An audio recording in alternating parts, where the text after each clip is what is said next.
Hey everybody, Brian Von Vier here, back at it again with a set of D&D stories that is guaranteed to spook you out for Spooktober. Are you ready, kids? Aye aye, Captain. What is the scariest abilities that your character has? My sweet innocent wizard once destroyed a lich in the worst way possible, by casting Feeble Mind and being a lore wizard. Changing the initial spell save to strength. This particular lich had done so many horrible things in the name of preserving his intellect, and now it's gone. The party was a little terrified to see the adorable wizard break the Darth Sidious of our campaign in the cruelest way possible. And while he totally deserved it, I'd be lying if I didn't say she enjoyed breaking that son of a bitch. For further context, this is probably one of the very few times she'd used dark or harmful magic. She hardly uses enchantment spells, and I think it scared the party to remind her of just what sort of damage she could do if she was of a less moral bent. My Shadowrun character, Payload, has a number of terrifying traits.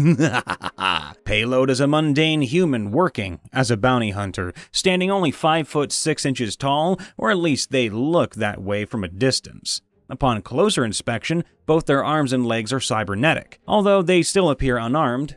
I refer to their character archetype as Gun Swiss Army Knife, because they basically just have an augmented total of 11 agility in their arms, 9 in their legs, and 6 in the standard gun skills, plus heavy weapons. Despite appearing unarmed, they typically carry 5 perfectly concealed firearms, with their left arm having a concealed taser, as well as an inbuilt shotgun for busting holes in walls and shooting out hinges and doors. Right arm has a retractable knife and recoil compensation and strength augmentations, and is positioned to be able to grab a heavily modified silenced machine pistol from a holster in their right leg. Their right leg also additionally holds an inbuilt grenade launcher loaded with grenades containing a nerve agent which can knock out a horse in seconds, intended as a panic button. The left leg contains a series of compartments with either a disassembled assault or sniper rifle, depending on the job. Additionally, Payload recently purchased a rating 4 ruthenium polymer to be integrated into their armor, which is basically thermoptic camouflage from Ghost in the Shell.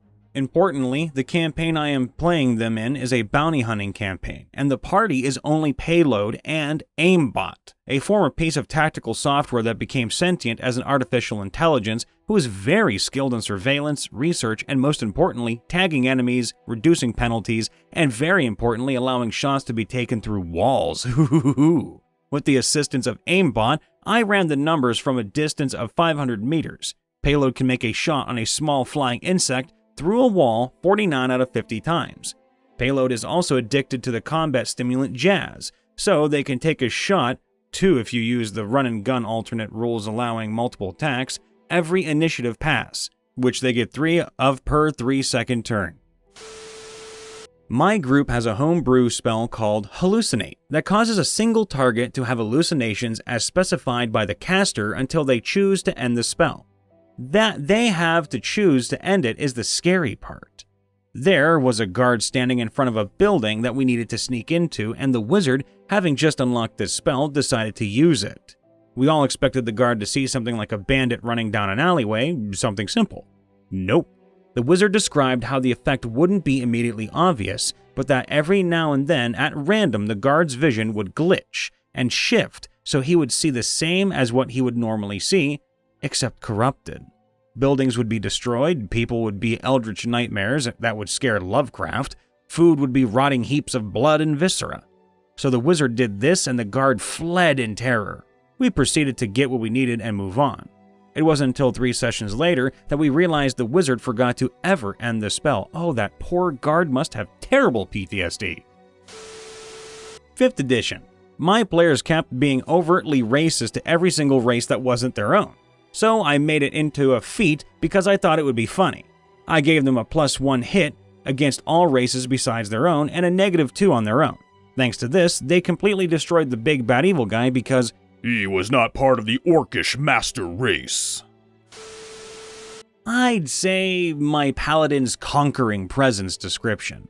What happens is, the sound of millions of worship bells toll in the target's ears. They see my paladin as a figure of glowing hyper-bright, making everything else darker. Radiance pours from every crack in his armor, his eyes, mouth, nose, and that's it. Tendrils of radiant energy appear, forming into wings of light, then spears, then swords, and hundreds of other weapons, then armor sets, so on and so forth. Guessed what race they are yet? That's right, a dwarf! I had a character who had numerous overpowered abilities. Spontaneous aging, basically having built up from aging simple parchments to look antiqued. My character developed an over levels and time and research to be able to age nearly anything or anyone 2,000 years on a touch in the span of a few seconds. If your lifespan isn't that long, well, game over. Telekinesis. It's not just that he had the ability, it's the degree of control he was able to exercise to it, and the huge variety of things he developed as tricks to do with it. Need a fire? He could counter-rotate 2 items while pressing them together fast enough for friction to ignite them. Falling? Yeah, he could not only fly, but support a dozen targets at a time and move them at ridiculous speeds. He could move people so fast it would kill them if he wasn't careful. Armor? Ha! He'll just congeal the air and dust into a wall of force, or exert his will to stiffen the fibers of his clothes. He understood anatomy also, being accurate enough to mangle organs without having to visually see them. He knew where they were and understood enough of how they worked that he could inflict a horrible list of effects upon a targeted individual. I was working on chemistry and physics as the campaign went on, so he would have theoretically been able to manipulate subatomic particles too. It's kind of amazing what we came up with for a Victorian-era D&D campaign. Too bad that one dissolved, with members of the group getting shipped out in different directions. Maybe in another time and place. I had a Tabaxi Way of Sun soul monk who had a boon of speed that made her ridiculously fast as it was. Add on top of that, she was given a magical item that added radiant damage to her unarmed strikes. As we were into epic levels, she had a stupidly good amount of attacks with flurry of blows, and had Sun Shield to deal 5+ her wisdom mod, which was +5, in damage as a reaction to physical attacks against her, and could also boost the healing done to her by our healers. She was actually one of the most incredibly powerful members of our party, alongside our halfling scout rogue and our gnome Circle of the Moon druid, and was about as stealthy as the rogue on top of that. Ooh. So, I played a 5th level variant human Vengeance Paladin taking Polearm Master at 1st level, and taking Great Weapon Master at 4th, meaning I could fire off 3 attacks in a round. The reason this is scary is because after using Hunter's Mark on the first turn, I unloaded over 120 damage into an enemy at 5th level, without even critically hitting. Basically, I popped the big bad like a zit before anyone had a chance to hit him because they were all stunned in the first round of combat, and I rolled the highest initiative. The big bad evil guy had levels in Monk, which is how he managed to stun the party, but fortunately, I passed my saving throw. Twice for that matter. Okay, bit of a doozy here. So my character is level 10 and a multi-class between Gloomstalker Ranger, 6th level, and Assassin Rogue, 4th level. I'm sure some of you already see where this is going. My previous character had died, so I got to bring this one in at 8th level and build him from there. Story-wise, he was the defender of a relatively small desert outpost in charge of hunting the monstrosities that would plague the dunes, such as Umber Hulks, etc. Here's a list of feats and traits that make this guy the perfect ambush killer. Human variant for alert feat, Dex of 16, Wisdom of 14, alert feat, +5 initiative and other stuff. Expertise, stealth and perception. Sneak attack, 2d6. Fighting style, archery for +2 hit. Dread ambusher. Extra attack on first turn with extra damage, wisdom modifier bonus to initiative. Assassinate. Advantage on attacks if you go first. Auto crits against surprised creatures. Sharpshooter. No long range disadvantage. Ignore half and 3/4 cover. -5 to hit, +10 to damage. Extra attack. Eyes of the Eagle, see details miles away like an eagle. Oath Bow. Advantage against sworn enemy. 3d6 on every hit against sworn enemy. Zephyr Strike. 1d8 extra damage and advantage on that attack.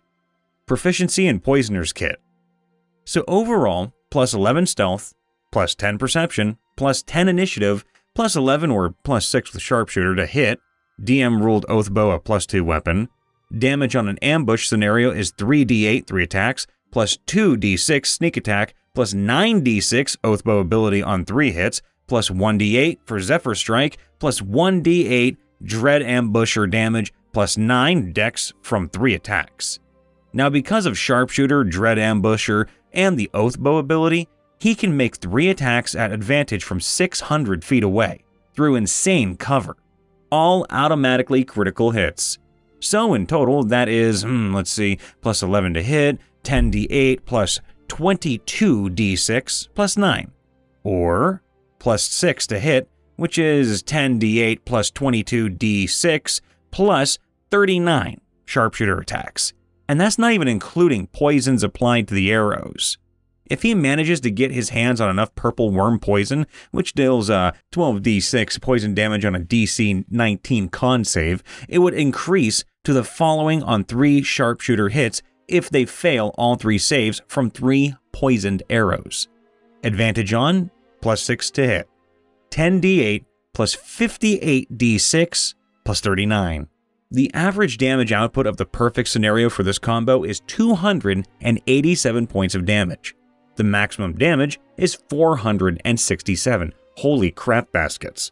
Under the right conditions, this human who grew up in the desert is capable of blowing through at least half the HP of an ancient dragon in 6 seconds. And it's not even an optimized character build. It was just a concept that I thought was cool, and yet you treated it like a Tesla commercial. Hello?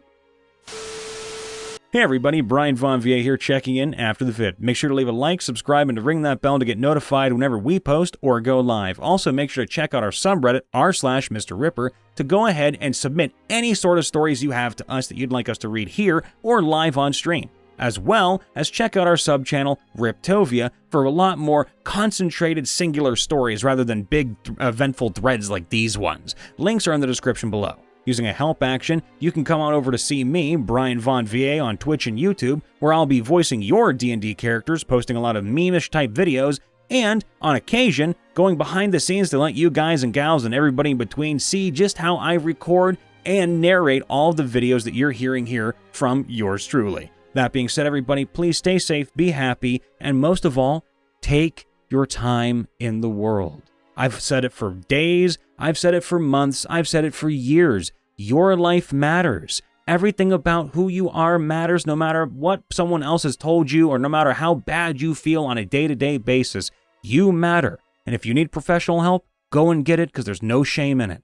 All the love to all of you. Be safe, be happy, and we will see you next time. Bye for now.